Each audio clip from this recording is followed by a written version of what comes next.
All right, welcome to the 413 Strong podcast. I'm your host, Doug, and it is 2 days after Christmas and a few days before the new year.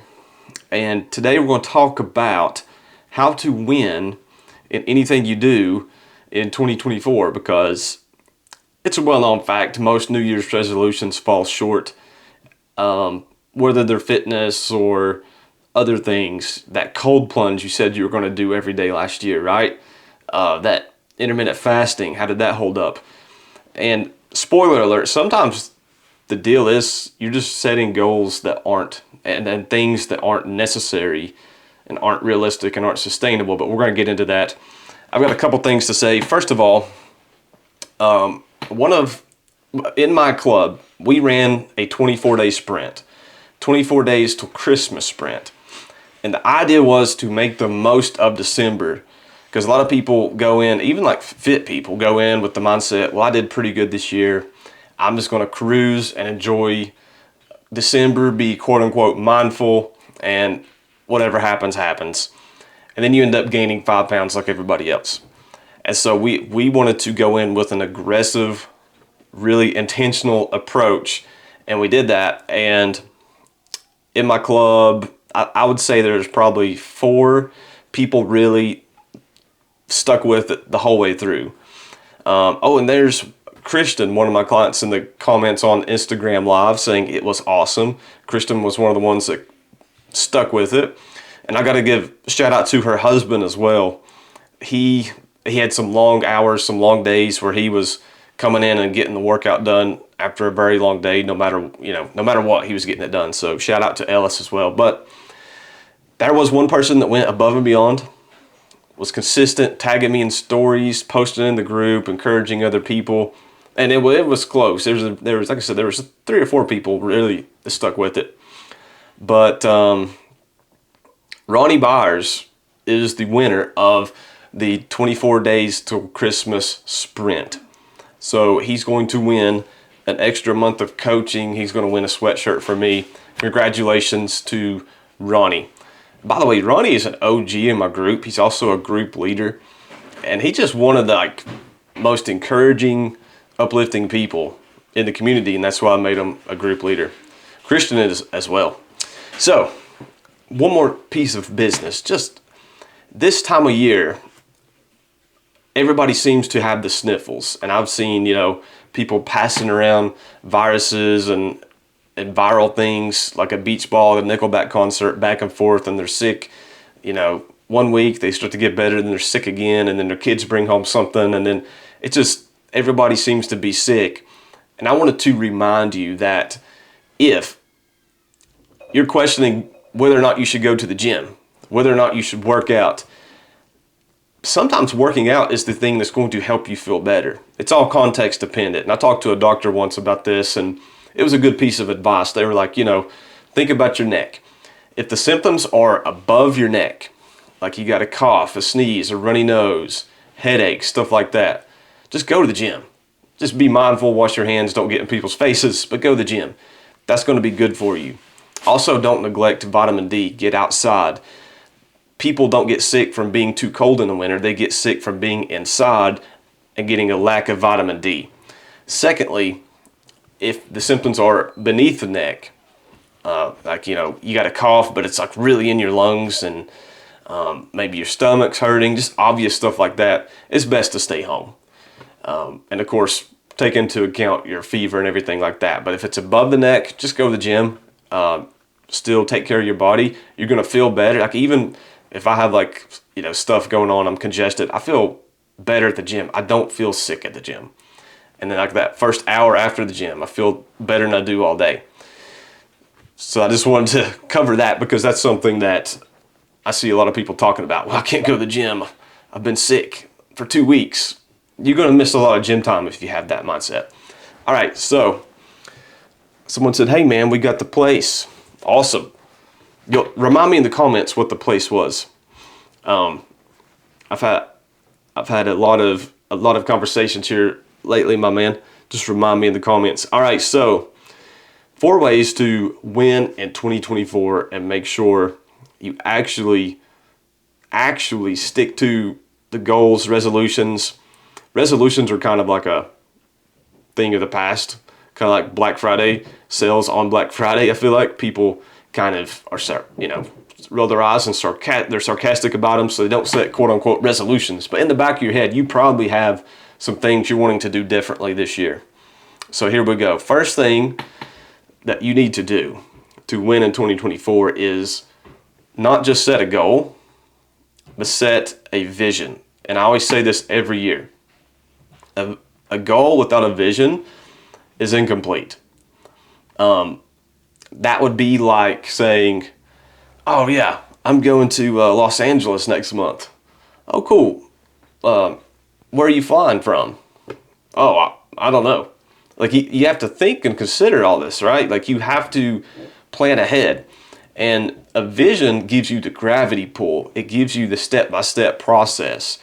And what you want to do is you want to reverse engineer it. So if your goal is to lose 20 pounds by April, let's reverse engineer that. How many pounds do you need to lose per month? 20 divided by 4, 5. So how many pounds do you need to lose per week? 1.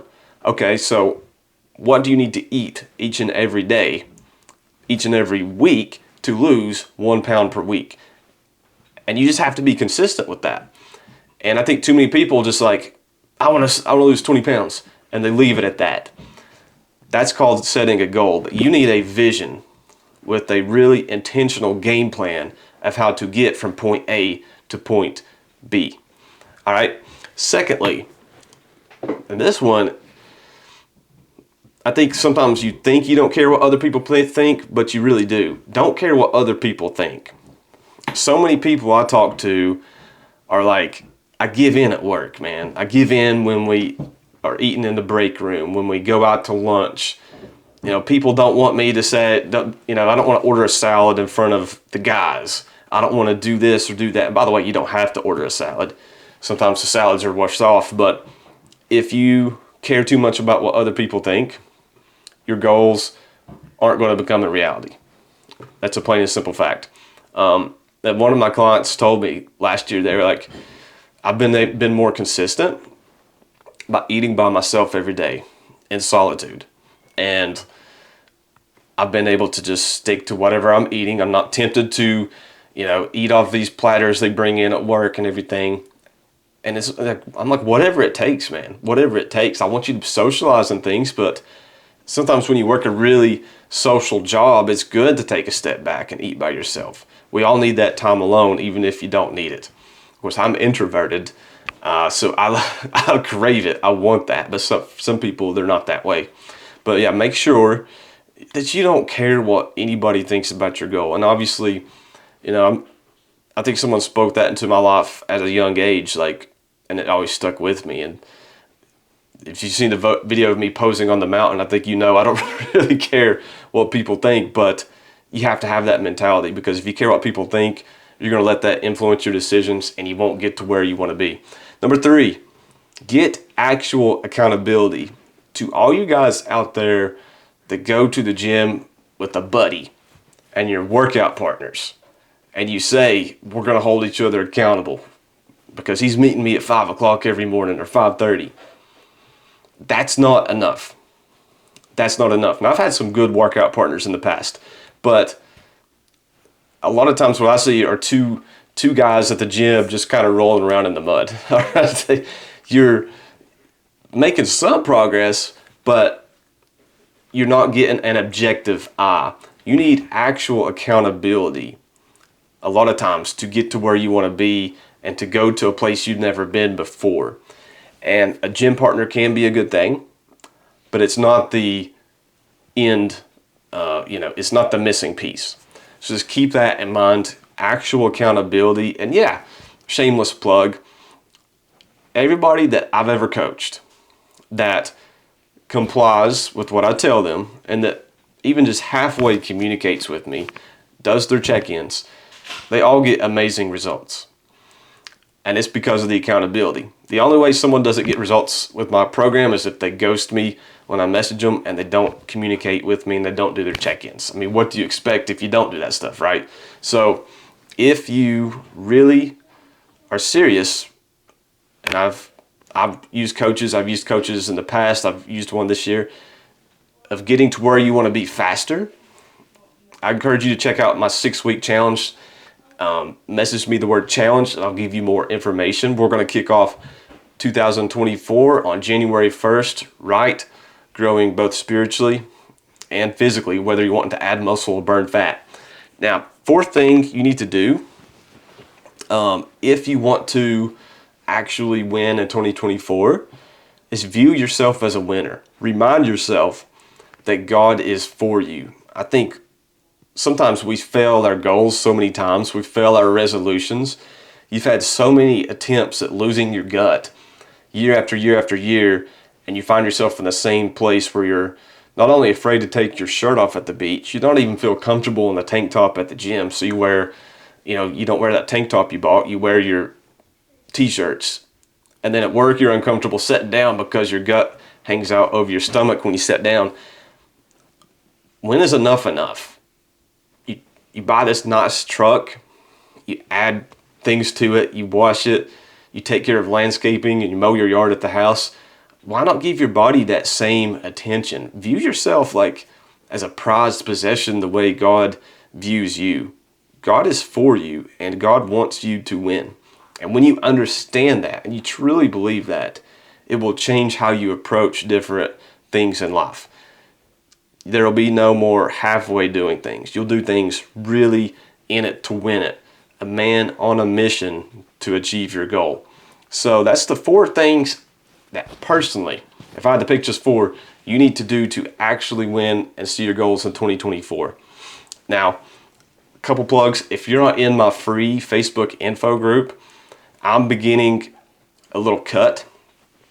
And I don't know if I'm competing this year. I'm just going to cut and see what happens. Maybe I get in pretty good shape and I'm like, oh, cool, I'm in good shape. Maybe I compete just for fun. I don't know. But I'm going to be kind of documenting some of that journey in the free Facebook group. Check that out. Also, if you want to set the tone for 2024, like I was mentioning earlier, and you want that accountability and you enjoy the competitive element, a little friendly competition, join my 6-week challenge. Registration is open now. The early bird deal is technically over, but to anybody that watches this and DMs me the word challenge, I will still honor the early bird rate for you, which is $100 off the challenge price. Now, online coaching, you get in apps, like some of these apps that are just pre-programmed for 10, 20, 30 bucks a month. That's not coaching. That's just you're paying for information you get from the internet. This is a challenge that's going to give you accountability. I'm looking over you and I'm calling you out when you don't do things, okay?